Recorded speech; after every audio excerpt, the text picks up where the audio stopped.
Okay, so this is work I've been doing with Katie Davis, who's here, and two other co-authors that aren't. Matt Friedman, who many of you will know, and Dave Bapst, who many of you probably won't. So the question I'm dealing with is a very simple one. It's simply when. And three particular things I want to know is when did dinosaurs appear, when did avian flight evolve, and when did crowned birds appear. So, of course, these are really questions that relate to phylogeny because we're talking about clades and we're talking about nodes on a tree. So there's really two ways we can get at this question. The first is the sort of sexy new way, which is simultaneous inference. So we infer our phylogeny at the same time as timescaling it. So, for example, in this Lee et al. Paper that came out recently in Science. And then the alternative is the way that paleontologists have been doing it for years, is you start by inferring your tree independent of time, then you take your time data and combine those two things together with some kind of algorithm to output a timescale tree at the end. So many of the ways you can do this, many of those algorithms are in these two packages in R, and a gratuitous plug, this Strat package, is one that Mark Bell and I have written and will be appearing in Paleontology fairly soon. So these algorithms split down into what I would consider to be two basic types. So there's the sort of arbitrary algorithms that we've been using for quite a while now. So we do things like, to avoid zero-length branches in our tree, we can add some kind of value. We can set minimum branch lengths to our values. Picking numbers for that can be the arbitrary factor, effectively. And then there's sort of the branch sharing algorithms as well. So the alternative to that, and these are much more recent methods, are probabilistic approaches. So these are trying to actually get at ideas of what we might expect to be more realistic divergent states for our tree. And as you'll see from those publication dates, they're very recent, or they're not even published at all yet. So today I'm going to focus on just two of these, so Cal3 that my co-author has developed, and then the method that's derived from one formulated by Hedman that Matt and I have been working on. So to give you a brief introduction to these, so the Cal3 approach is called that because there's three calculations you have to add in to that extra information of your tree and your ages. So these are from top to bottom a sampling rate, an origination rate, and an extinction rate. So methods for calculating these were developed for well-behaved invertebrate data. Vertebrates don't behave in such a nice way, so we had to kind of do some sort of juggling that meant we basically got an additional source of uncertainty in establishing these values. So that's something we had to carry through to the analysis. So what happens when you apply this algorithm is you get a set of trees that are consistent with it. These are generated stochastically, so then you would look for the age of the node you're interested in, and you repeat this several times until you can build up a distribution, and then this is what we treat as basically our posterior distribution as the ages from node. So the Hedman approach is simpler in terms of the input.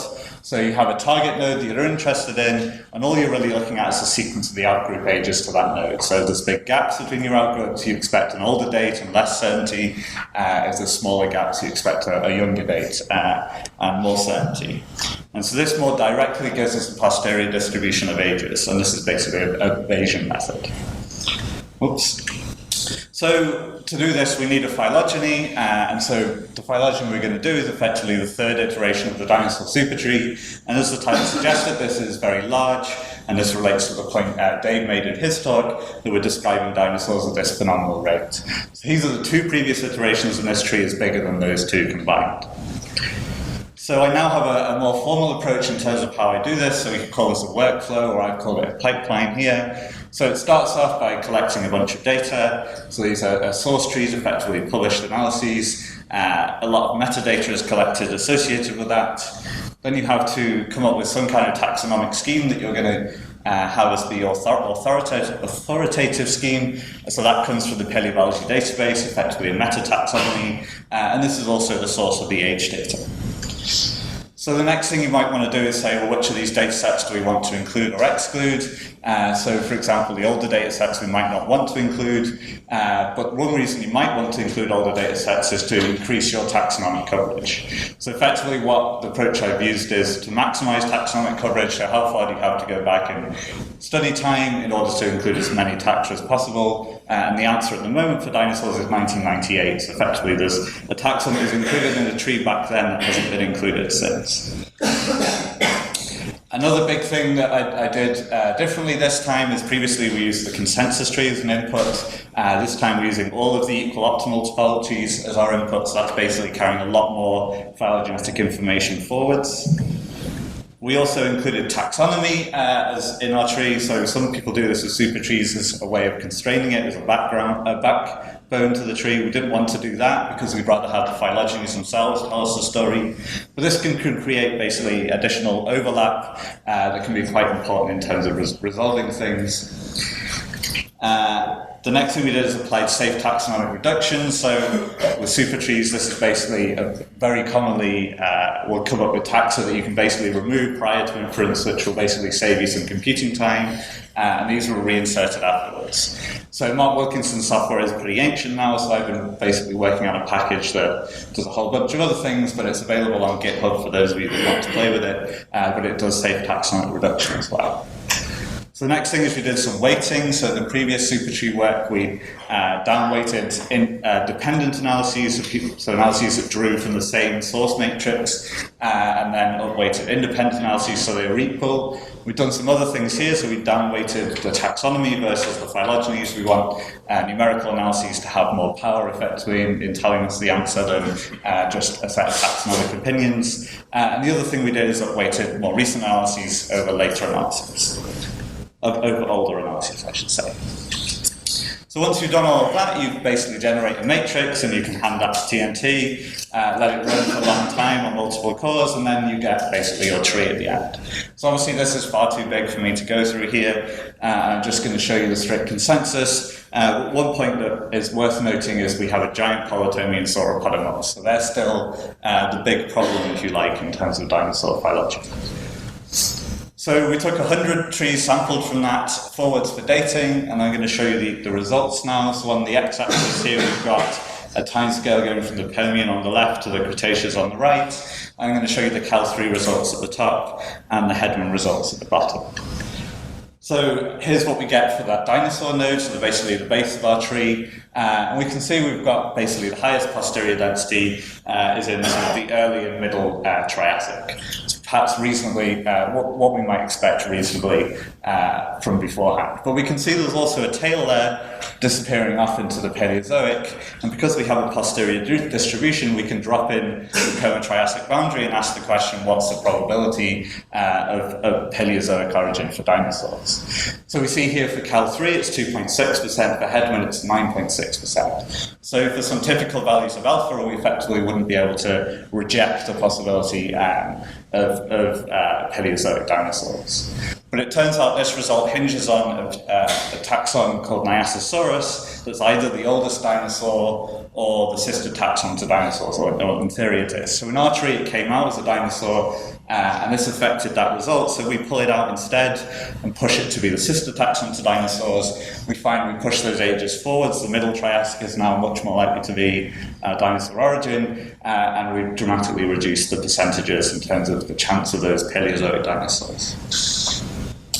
So in terms of the next question, the origin of flight, there's two taxa we could think of as being the indicator in terms of what node we pick in this tree. There's the oldest bird. So the most recent claimed oldest bird is Auronis here, and this gives us dates in the middle and particularly late Jurassic as an origin for birds. But we see if we instead use the more traditional oldest bird, Archaeopteryx, it doesn't actually dramatically change that result. We still get that late Jurassic as being our most likely time for the origin of birds.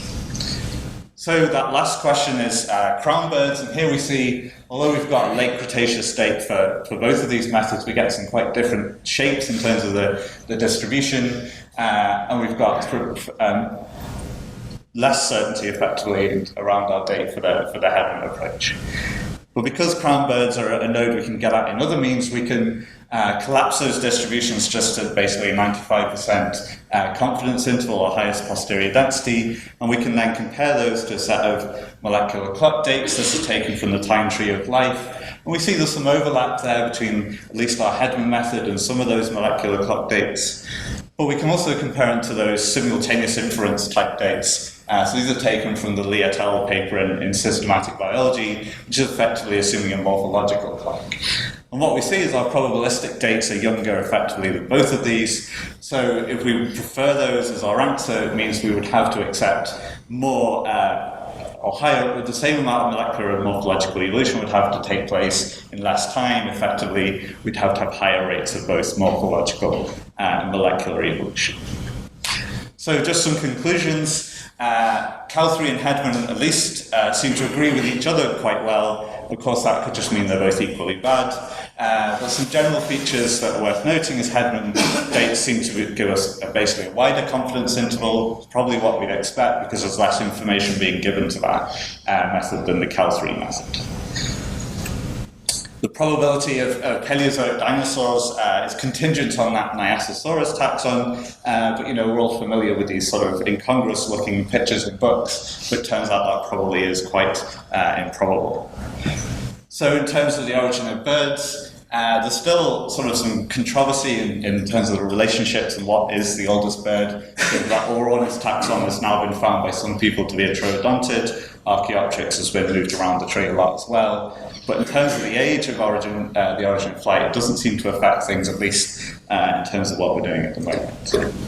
And so a final point is it seems that this study might agree with a bunch of other studies that have come out quite recently that suggest birds seem to be evolving at higher rates than their nearest theropod or dinosaur relatives. So this might be related to some kind of specialness that may be behind the reason why they're the only dinosaurs that are still around today. And that's where I'll finish. Thank you.